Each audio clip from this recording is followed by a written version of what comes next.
Première bombe politique à Kinshasa. Le président Félix Tshisekedi a officiellement rejeté la démission de Constant Mutamba.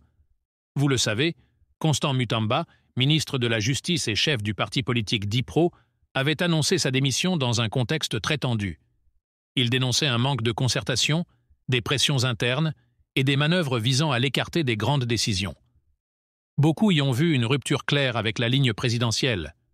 Mais contre toute attente, le président Félix Tshisekedi a refusé cette démission. Selon des sources proches de la présidence, le chef de l'État estime que le moment est mal choisi pour abandonner le gouvernement. Il aurait déclaré que la stabilité des institutions passe avant les divergences personnelles. Un message clair: personne ne quitte le navire en pleine tempête. Ce refus est interprété de plusieurs manières. Pour certains, c'est un signe de fermeté de la part du président. Pour d'autres, c'est la preuve que le pouvoir central craint de voir éclater une crise politique plus large. Il faut dire que Constant Mutamba, très actif sur les dossiers judiciaires et sécuritaires, détient des informations sensibles.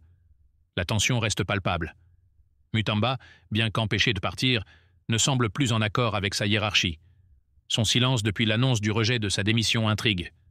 Le malaise est profond, et certains évoquent une fracture interne au sein du gouvernement. Pendant ce temps, à Washington, un autre événement vient bouleverser l'agenda diplomatique de la région des Grands Lacs. La République démocratique du Congo et le Rwanda ont signé un accord préliminaire de paix. Oui, vous avez bien entendu. Après des années de tensions, de guerres, d'accusations d'agression et d'occupation dans l'est du Congo, Kigali et Kinshasa ont accepté de signer un document de désescalade. Ce n'est pas encore un traité complet, mais un engagement clair à plusieurs niveaux. Premièrement, chaque pays s'engage à ne plus soutenir directement ou indirectement des groupes armés hostiles. Deuxièmement, ils s'engagent à respecter pleinement l'intégrité territoriale l'un de l'autre.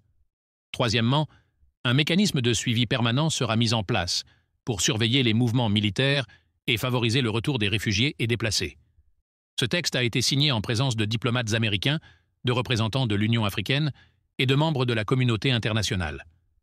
Les États-Unis ont joué un rôle central dans cette médiation. Selon des informations fiables, Washington a conditionné une partie de son aide économique et militaire à la signature de cet accord. Il faut dire que la Maison-Blanche, dans un contexte mondial déjà tendu, souhaite éviter une nouvelle zone de conflit stratégique. La région des Grands Lacs est devenue une priorité silencieuse de la diplomatie américaine. Mais la vraie question maintenant est la suivante. Cet accord est-il réellement crédible? Peut-on croire à une paix durable entre Kigali et Kinshasa? Rien n'est moins sûr. Sur le terrain, les tensions restent vives. Le mouvement rebelle M23 continue d'occuper certaines zones. Les forces de défense rwandaises sont encore signalées dans plusieurs localités de l'Est. Et les communautés locales attendent des actes concrets, pas seulement des signatures à l'étranger. Conclusion, à Kinshasa, le bras de fer entre le président Félix Tshisekedi et son ministre de la Justice révèle des tensions au plus haut niveau de l'État. À Washington, la tentative de réconciliation entre la République démocratique du Congo et le Rwanda ouvre une fenêtre diplomatique, mais avec prudence et scepticisme.